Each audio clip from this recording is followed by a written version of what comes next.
Hey guys, good morning, welcome to my new Q&A video with family. तो next question है अर्जुन का। कुणाली हगता कितनी बार है? क्या है यार ये?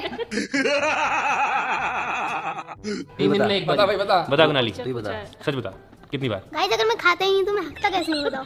मैं कम खाता हूं तो कम हकता हूं गाइस। कितना? बता फिर भी कितनी बार? एक दिन में कितनी बार या फिर कैसे रखते हो बताओ? बताओ। जैसे आपने अपनी मंथली इनकम नहीं बताई तो फिर ये भी नहीं बता सकते। तो चलो नेक्स्ट क्वेश्चन है पंकज का। घर में सबसे ज्यादा पाद कौन मारता है?